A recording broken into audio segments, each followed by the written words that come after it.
TG Plus News edizione di Venezia, buon pomeriggio. È stato inaugurato ufficialmente ieri pomeriggio alla Scuola Grande di San Rocco l'Italia delle Regioni, il festival giunto ormai alla sua quarta edizione che durerà fino a martedì 20 maggio. La manifestazione promossa dalla Conferenza delle Regioni e delle Province Autonome in collaborazione con la Regione del Veneto ha visto arrivare in laguna anche il Presidente della Repubblica, Sergio Mattarella, per assistere all'evento di oggi, lunedì 19 maggio, a Palazzo Ducale. E vedrà anche il Presidente del Consiglio Giorgia Meloni per l'intervento di martedì 20 al Teatro La Fenice. Presenti inoltre le massime autorità statali, regionali e militari, tra cui i presidenti di regione, i governatori, i sindaci dei capoluoghi, i parlamentari e i rappresentanti di enti locali.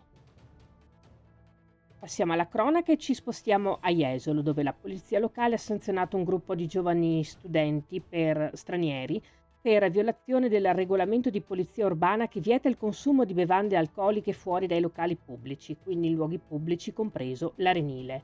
Nella fattispecie, gli operatori del comando cittadino nel corso dell'attività hanno individuato un gruppo di persone intente a consumare prodotti alcolici tra gli ombrelloni in una zona centrale del Lido. I controlli effettuati dagli agenti hanno fatto emergere che il gruppo era formato da ragazzi di età compresa tra i 18 e i 19 anni, appartenenti a una scolaresca straniera.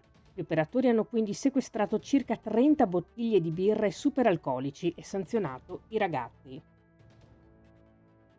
Pattuglie della polizia locale di Jesolo sono state, inoltre, impegnate nei controlli stradali fino alle 4 di domenica mattina, verificando una cinquantina di veicoli e sottoponendo i conducenti ad alcol test.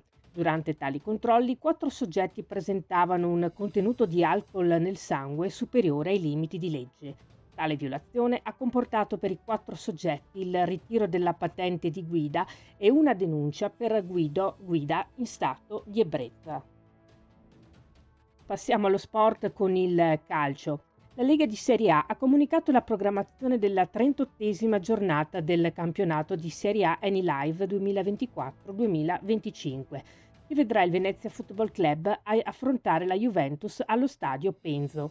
Venezia Football Club Juventus sarà dunque disputata domenica 25 maggio, rischio d'inizio fissato per le ore 20:45.